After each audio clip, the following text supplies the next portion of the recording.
안녕하세요. 전 30대 여성이고 늘 보기만 하다 이렇게 제 사연을 적어봅니다. 저는 어려서부터 가난함 속에 살아서 그런지 정말 악착같이 살았어요. 젊어서 놀면 뭐하냐 하는 마음에 회사 일이 끝나도 저녁에 알바를 하면서 늘 투잡 인생으로 살았습니다.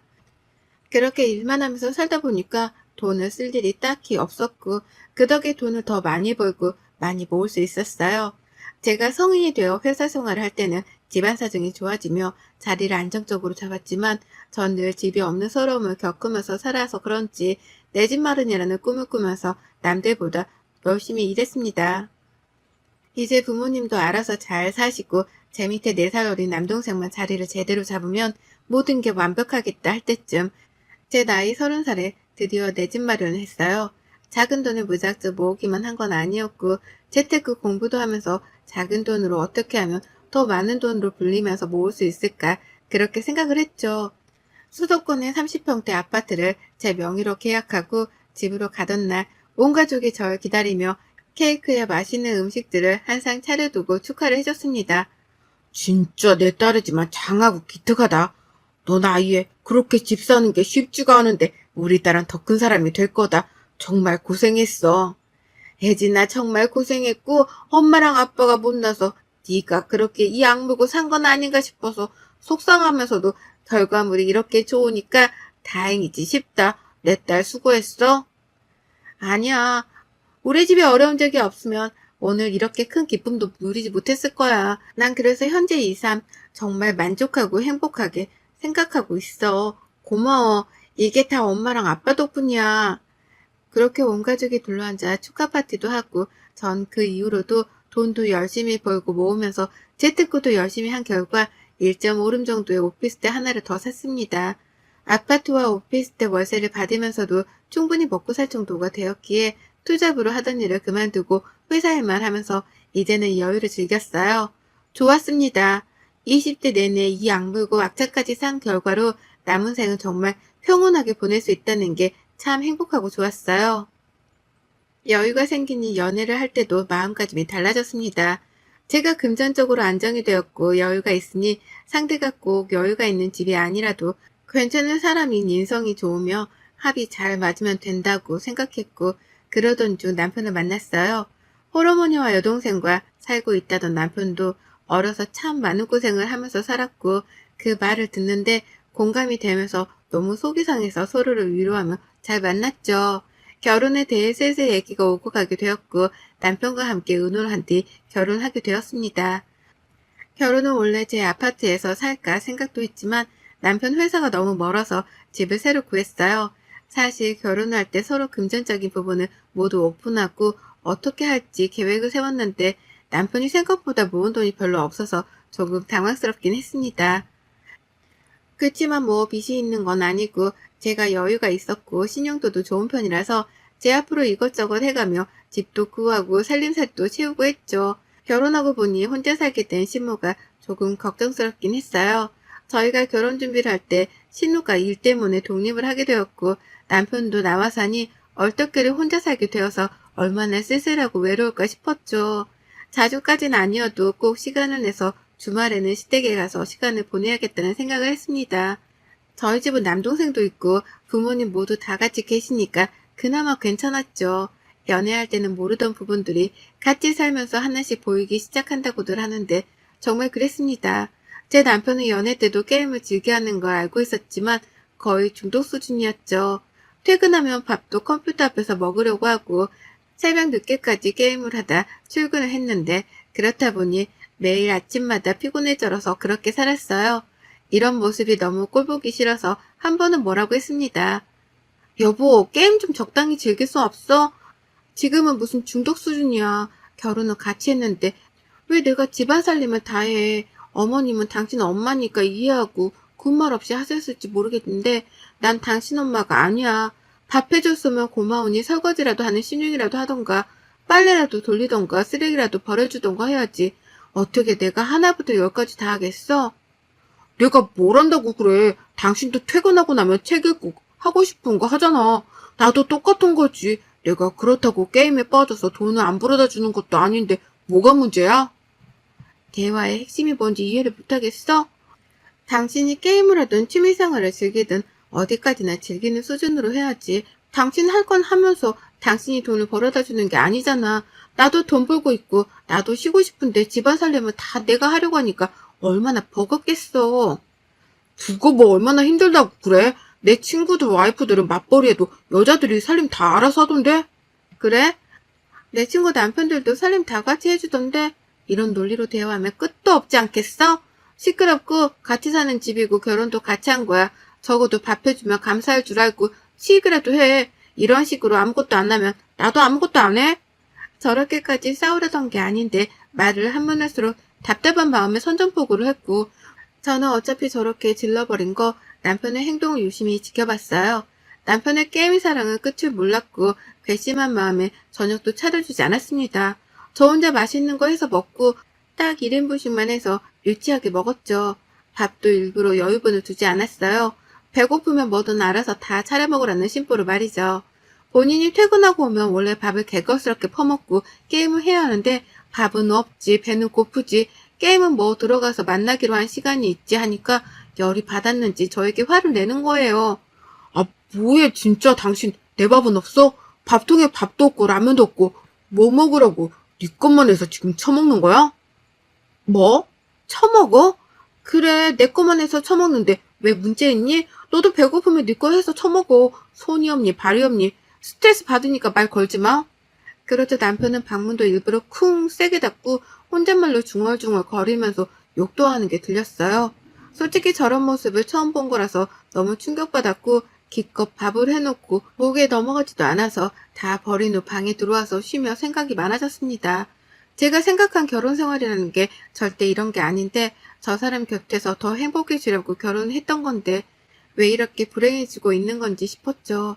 그 이후 남편과는 냉전의 시간을 가졌고 본인이 아쉬운 입장이니 마지못해 집에 와서 한 시간은 청소도 하고 쓰레기도 버리고 빨래도 개면서 집안일을 하더라고요. 아무 말 없이 하길래 저도 아무 말 없이 그때부터 저녁을 차려줬고 먹고 씻고 또 컴퓨터 앞에 앉아서 게임을 했지만 신경 쓰지 않았습니다. 본인이 할 일을 모두 다 마치고 게임을 하는 거고 새벽까지 해서 피곤하든 뭐든 그건 본인이 선택한 문제이니 제가 간섭할 부분이 아니었죠.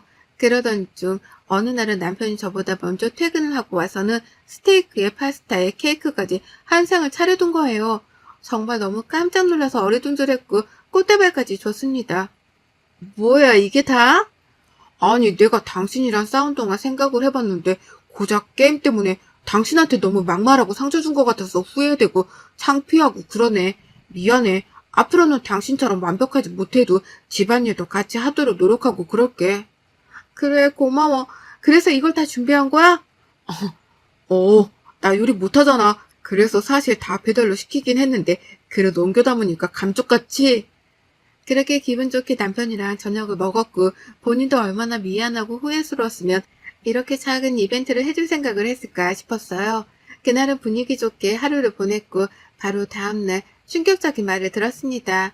혼자 살던 시모가 지인에게 사기를 당해서 자가였던 그 집이 홀랑 넘어가게 생긴 상황인데 이걸 남편에게 끝까지 숨기다가 빚도축 때문에 도저히 못 견디고 연락을 한 모양이더라고요. 한마디로 사기당해서 알거지가 된 시모가 갈 곳이 없어져 저희 집으로 모시고 와야 하는 상황인데 저랑 싸운 상태고 사이가 좋지 않으니 눈치가 보였겠죠. 여보, 지금 우리 집에 발칵 뒤집혀서 진짜 어떻게 해야 할지 모르겠는데 내가 알아보니까 우선은 집 경매로 넘어갔고 엄마 모시고 나와야 해.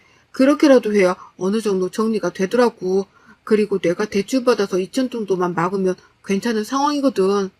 아, 솔직히 당신도 알겠지만 어머님이랑 같이 사는 건 불편하고 걱정돼. 지금 당신도 이제 막 집안일 하기 시작했는데 어머님 계시면 분명 또 나태해질 거고 어머님도 안 하실 거고 오로지 내 몫인데 나 그거 감당할 자신도 없어. 차라리 작은 집이라도 구해드리고 당신이 월세 부담하던가 해. 난 더 이상 당신한테 실망하고 싶지가 않고 더 실망할 것도 없어. 여기서 더 실망하면 그땐 우리 관계까지 위태로울 것 같거든. 내가 이 관계를 지킬 수 있는 최선이니까 그건 어려울 것 같아. 월세 부담하는 걸 차라리 내가 도와줄 테니까 반반씩 내. 엄마 혼자 어떻게 작은 집에 살라고 해. 당신이 내 입장이 되어봐. 지금 저런 상황에 땡전 한 푼도 없이 다 무너졌을 텐데 원룸 하나 구해주고 여기서 사세요. 이게 되겠냐고. 누가 원룸이래. 투룸 정도 구하면 되잖아. 혼자 사시는데 투룸이면 괜찮지. 그리고 월세 부담도 같이 해준다는데 왜 무조건 집으로 모시려고 해. 그건 멀리 봐서도 너무 힘들어. 당신이야 상관없겠지만 내 입장을 생각해봐. 지금 너무 이기적이야, 당신.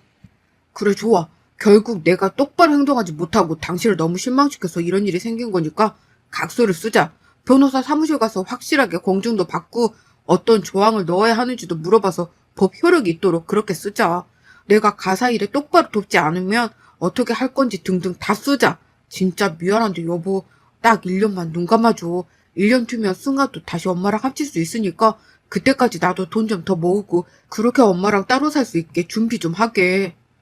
남편의 말을 듣고 너무 싫었지만 어쩌겠어요.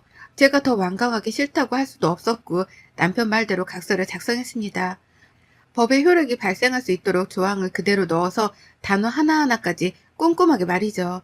이 각서의 내용은 가사일을 돕지 아니할 시, 혼인 파탄의 사유가 발생할 시 등의 내용을 세세하게 다 예시까지 적었고 그렇게 될 경우 집부터 가구까지 모두 다 제 재산이며 애초에 이혼할 경우 재산을 모두 포기한다는 내용으로 작성했어요.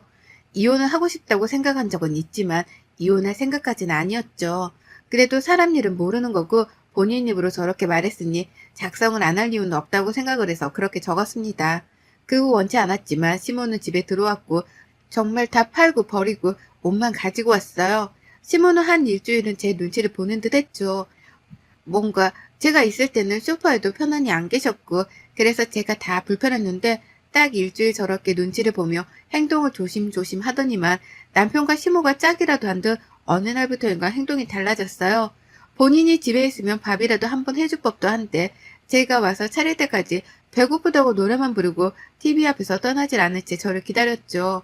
밥을 급하게 차려서 먹이면 남편은 컴퓨터, 시모는 TV 앞으로 가버렸고 저 혼자 또 치우고 청소하는 삶이 시작되었습니다. 먹은 걸 치우지도 않고 본인들 입에 묻은 음식들도 닦지도 않고 정말 더럽고 짜증이 났어요. 뭘 또 그렇게 질질 흘리면서 먹는지 국물이며 반찬이며 둘이 밥 먹고 일어선 자리는 보면 인상이 확 찌푸려질 정도로 더러웠습니다. 위생기능도 없고 그냥 양심도 없는 저들 때문에 폭발할 것 같았지만 그래도 시모인데 참자 했던 것 같아요. 시모는 제게 뻔뻔하게 참 이것저것 잘 시켰습니다. 예, 너는 할 줄 아는 요리가 정해져 있는 게냐? 매번 어쩜 똑같은 밥만 주는 것 같다. 지겹다, 지겨워. 내일은 밥하지 말고 찜닭이나 시켜 먹자. 먹고 싶으니까. 그리고 내 방 공기가 너무 건조한 것 같으니까 가습기도 하나 좀 사줘라. 안고 자는 긴 베개 그것도 하나 좀 사주고 쿠팡으로 시켜 내일 바로 오게. 아, 어머님 근데 음식도 잘하시는데 좀 해주시면 안 되나요? 제가 혼자서 어머님 아침 점심까지 신경 쓰는 게 보통 일이 아니어서요. 저보다 더 맛있게 하시고 메뉴도 다양하시니까 어머님은 밥 좀 해주시면 안 될까요? 안 돼. 며느리가 있는데 내가 왜 왔니? 나라고 뭐 좋아서 했겠어? 내가 니들 밥 해먹을 거면 식당에 나가서 일을 하고 돈을 받지. 시모는 저런 식이었어요. 제가 대놓고 하라고 해도 싫어로 일관했고 본인이 필요한 건 바로바로 말을 했고 저더러 사라고 명령을 내렸죠. 남편에게 말을 하고 싶었는데 제가 남편이 게임하는 방에 가려고만 해도 귀신같이 시모가 얘 냅두라고 할 말 있으면 내 앞에서 하라며 완전 얘기할 시간을 주질 않아서 뭘 어떻게 할 수도 없었어요. 저만 답답해 죽던 중 친동생이랑 오랜만에 통화를 하는데 제가 울어버린 거죠. 너무 서럽고 힘들어서 동생은 이런 제 상황을 듣고는 불같이 화를 내며 말했어요. 누나가 왜 그러고 살아? 뭐가 모자르다고. 당장 이혼해. 매형 그렇게 안 봤는데 진짜 본인 엄마까지 모시고 와서 뭐 하는 거야? 그냥 그들 사이에서 누나가 가정부로 살고 있는 거잖아. 당장 이혼해? 이혼을 하는 게 정말 맞는 건지 솔직히 고민 중이야. 결혼한 지 1년도 안 된 지금 이 시점에 여태껏 너무 힘들기만 했었고 솔직한 심정으로는 시댁도 너무 완전히 무너지고 저걸 나도 같이 감당하게 될까봐 나 그것도 싫은데 너무 이기적인 것 같아서 참 마음이 복잡해. 그게 왜 이기적이야. 누나는 그 누구보다 행복하게 살 자격 있고 그래야만 해. 당장 이혼해. 어차피 누나 그 아파트 전세 계약도 곧 끝나잖아. 차라리 이혼하고 그 집 들어가서 편하게 살아. 누나 누릴 거 다 누리면서. 동생과 대화하려고 마음이 많이 복잡했던 날 집을 가보니 노래를 부르던 찜닭을 둘이 먹고 있더군요. 저는 씻고 나와서 먹겠다 하고 씻고 나왔는데 다 먹고 또 그대로 뒀죠. 본인들이 먹으면서 쓴 휴지들까지 다 말입니다. 찜닭을 열어보니 먹고 남은 반찬들을 다 부어뒀길래 물어봤어요. 어? 이거 너무 많이 남았는데 저 먹고 치우시지 왜 버리셨어요? 저도 저녁 안 먹었는데. 너 먹으라고 둔 거잖냐? 너 씻고 먹는다고 해서. 네? 저걸 지금 저 먹으라고 뒀다고요? 반찬 다 부어두시고? 아니 어차피 먹을 거니까 편하게 먹으라고 둔 건데 뭐가 또 불만이니? 너는 가만 보면 내가 뭐 하기만 하면 난리를 치더라. 우리 집은 늘 이렇게 먹었어. 저는 저를 괴롭히고 싶어서 저렇게 둔 줄 알았더니 진짜 진지하게 어차피 먹을 거라면서 저렇게 두신 게 맞았습니다.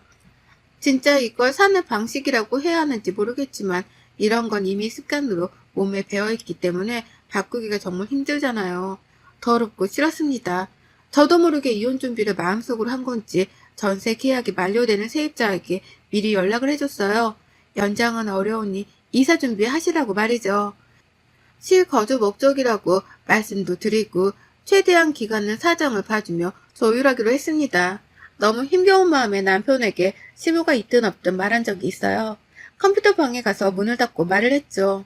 당신 각자 쓴 거 잊었어? 나랑 이혼이라도 할 생각으로 이러고 사는 거야 지금?